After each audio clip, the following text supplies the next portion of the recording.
नमस्कार दोस्तों, हर हर महादेव, राधे राधे। दोस्तों, आज की कहानी बहुत ही ज्ञानवर्धक है। अगर आपके घर में धन नहीं रुकता है तो नहाते समय औरतें यह उपाय जरूर करें। अचानक धन प्राप्ति होती है। इसके अलावा जो औरतें कपड़े खोल कर नहाती हैं, अर्थात उनके लिए भी खुशखबरी है। मित्रों, एक समय शिवजी महाराज पार्वती के साथ हरिद्वार में घूम रहे थे। पार्वती जी ने देखा कि समस्त मनुष्य गंगा में नहा नहा कर हर हर गंगे कहते चले जा रहे हैं। अगर आप यह कहानी सुन रहे हैं तो पूरा सुनिएगा, क्योंकि आधा अधूरा ज्ञान सही नहीं होता। इसके अलावा हे मां लक्ष्मी, जो भी भक्त हमारी इस वीडियो को लाइक करें और चैनल को सब्सक्राइब करें, उनके घर में धन की कभी कोई कमी न रहे, उनका घर हमेशा धन से भरा रहे। दोस्तों, भगवान के नाम पर कंजूसी न करें। सबसे पहले अपनी पूरी सच्ची श्रद्धा से कमेंट में हर हर महादेव, ओम नमः शिवाय, राधे राधे जरूर लिखें। दोस्तों, जब पार्वती जी ने देखा कि समस्त मनुष्य गंगा में नहा नहा कर हर हर गंगे कहते चले जा रहे हैं, परंतु सभी दुखी और परेशान हैं, तब पार्वती जी ने बड़े आश्चर्य से शिवजी से पूछा कि हे महादेव, गंगा में इतनी बार स्नान करने पर भी इनके पाप और दुखों का नाश क्यों नहीं हुआ? क्या गंगा में सत्यता नहीं रही? शिवजी ने कहा, प्रिय, गंगा में तो वही सामर्थ्य है, परंतु इन लोगों ने पापनाशिनी गंगा में स्नान ही नहीं किया है, तब इन्हें लाभ कैसे हो? पार्वती जी ने आश्चर्य से कहा कि स्नान कैसे नहीं किया? सभी तो नहा कर जा रहे हैं, अभी तक इनके शरीर भी नहीं सूखे हैं। शिवजी ने कहा, यह केवल जल में डुबकी लगाकर आ रहे हैं, तुम्हें कल इसका रहस्य समझाऊंगा। दूसरे दिन बड़े जोर की बरसात होने लगी। गलियां कीचड़ से भर गई। एक चौड़े रास्ते में एक गहरा गड्ढा था। चारों ओर कीचड़ भर रहा था। शिवजी ने लीला से ही वृद्ध रूप धारण कर लिया और विवश की तरह गड़ा में जाकर ऐसे पड़ गए जैसे कोई मनुष्य चलता चलता गड्ढे में गिर पड़ा हो और निकलने की चेष्टा करने पर भी ना निकल पा रहा हो। पार्वती जी को उन्होंने यह समझाकर गड्ढे के पास बैठा दिया कि देखो, तुम लोगों को सुना सुनाकर यूं पुकारती रहो कि मेरे वृद्ध पति अकस्मात गड्ढे में गिर पड़े हैं। कोई पुण्य आत्मा इन्हें निकाल कर इनके प्राण बचाए और मुझ असहाय की सहायता करे। शिवजी ने यह और समझा दिया कि जब कोई गड्ढे में से मुझे निकालने को तैयार हो, तब इतना और कह देना कि भाई, मेरे पति सर्वथा निष्पाप है, इन्हें वही छुए जो स्वयं निष्पाप हो। यदि आप निष्पाप है तो इनके हाथ लगाइए, नहीं तो हाथ लगाते ही आप भस्म हो जाएंगे। पार्वती जी तथास्तु कहकर गड्ढे के किनारे बैठ गई और आने जाने वालों को सुना सुनाकर शिव जी की सिखाई हुई बात कहने लगी। गंगा में नहाकर लोगों के दल आ रहे हैं। सुंदर युवती को यूं बैठी देखकर कईयों के मन में पाप आया। कईयों को कुछ धर्म का भय हुआ, कई कानून से डरे। कुछ लोगों ने तो पार्वती जी को यह भी सुना दिया कि मरने दे बुढ़े को, क्यों उसके लिए रोती है। और कुछ दयालु चरित्रवान पुरुष थे, उन्होंने करुणावश उस युवती के पति को निकालना चाहा, परंतु पार्वती के वचन सुनकर वे भी रुक गए। उन्होंने सोचा कि हम गंगा में नहाकर आए हैं तो क्या हुआ, पापी तो है ही, कहीं सहायता करते समय हम भस्म न हो जाएं। इस स्त्री के कथन के अनुसार हम स्वयं भस्म ना हो जाए, किसी का साहस नहीं हुआ। सैकड़ों आए, सैकड़ों ने पूछा और चले गए। संध्या हो चली। शिवजी ने कहा, पार्वती, देखा आया कोई सच्चे हृदय से गंगा में नहाने वाला। थोड़ी देर बाद एक जवान हाथ में लौटा लिए, हर हर गंगे करता हुआ निकला। पार्वती ने उसे भी वही बात कही। युवक का हृदय करुणा से भर आया। उसने शिवजी को निकालने की तैयारी की। पार्वती ने रोककर कहा कि भाई, यदि तुम सर्वथा निष्पाप नहीं होंगे तो मेरे पति को छूते ही जल जाओगे। उसने उसी समय बिना किसी संकोच के दृढ़ निश्चय के साथ पार्वती से कहा कि माता, मेरे निष्पाप होने में तुझे संदेह क्यों होता है? देखती ही नहीं, मैं अभी गंगा नहाकर आया हूं। भला गंगा में गोता लगाने के बाद भी कभी पाप रहते हैं? अभी तुम्हारे पति को निकालता हूं। युवक ने लपककर बूढ़े को ऊपर उठा लिया। शिव पार्वती ने उसे अधिकारी समझकर अपना असली स्वरूप प्रकट कर उसे दर्शन देकर कृतार्थ किया। शिव जी ने पार्वती से कहा कि इतने लोगों में से इस एक ने ही गंगा स्नान किया है।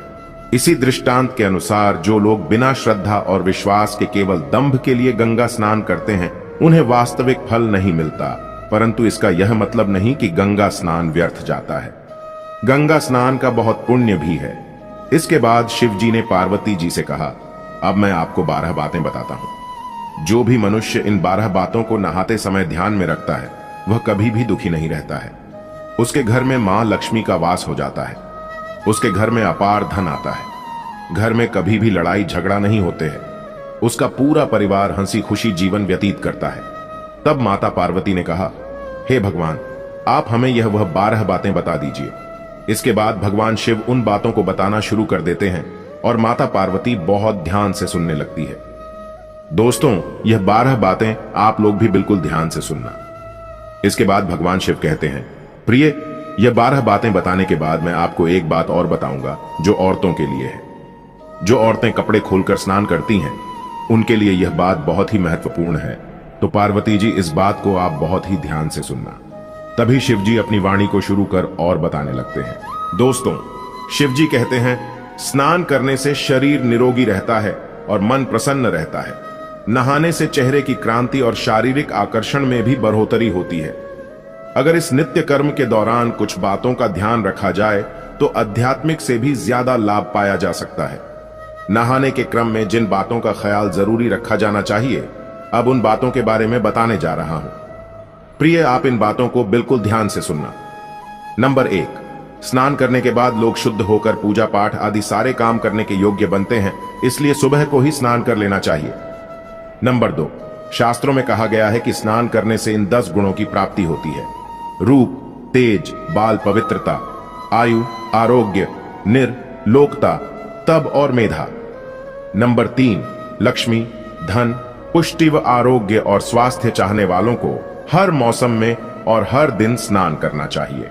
नंबर 4, शास्त्रों में कहा गया है कि सुबह स्नान करने से पाप का नाश होता है और पुण्य मिलता है।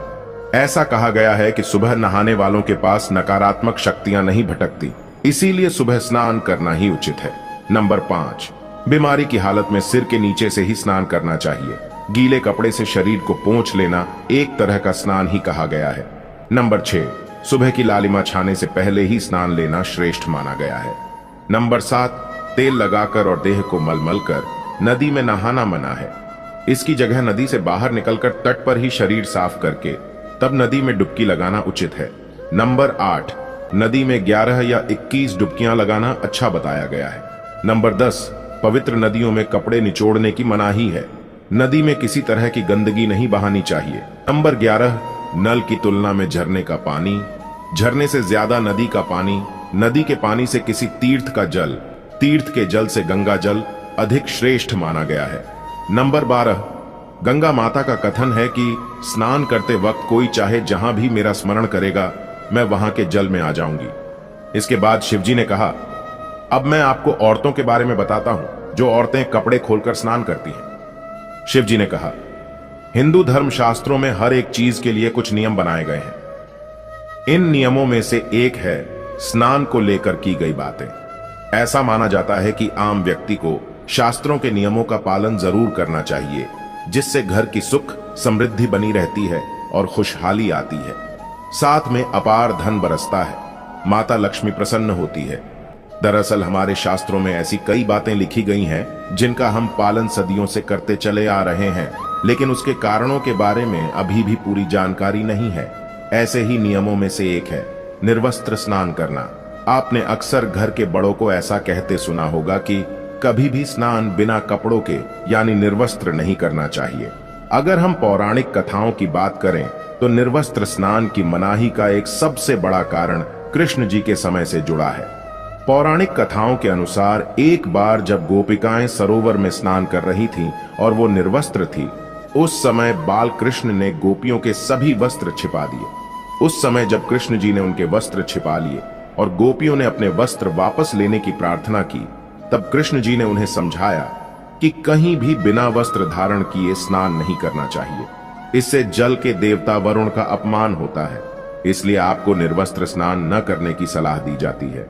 अगर आप नहाते समय यह सोचते हैं कि बंद कमरे में कोई आपको नहीं देख रहा है, तो ऐसा गलत है, क्योंकि ईश्वर आपको हर स्थान पर देखते हैं। यदि आप निर्वस्त्र होकर स्नान कर रहे हैं तो यह मुख्य रूप से जल के देवता वरुण का अपमान करने जैसा होता है। निर्वस्त्र स्नान से आपको पाप लग सकता है और आर्थिक और शारीरिक नुकसान पहुंच सकते हैं। यदि आप निर्वस्त्र स्नान करते हैं तो आपके शरीर में नकारात्मक ऊर्जा प्रवेश करती है और आपकी मानसिकता भी नकारात्मक हो सकती है। इसलिए हमेशा आपको यही सलाह दी जाती है कि भले ही आप नहाते समय कोई एक कपड़ा धारण करें, लेकिन बिना कपड़ों के स्नान न करें, तभी आपके लिए बेहतर होगा। निर्वस्त्र स्नान से शरीर की सकारात्मक ऊर्जा शरीर से बाहर निकल सकती है और इसका प्रभाव आपके शरीर के साथ मन मस्तिष्क में भी होता है। गरुड़ पुराण के अनुसार जब आप स्नान करते हैं तब आपके पितृ यानी मृत पूर्वज आपके आसपास मौजूद होते हैं। यदि आप निर्वस्त्र स्नान करते हैं तो आपको पितृ दोष लग सकता है।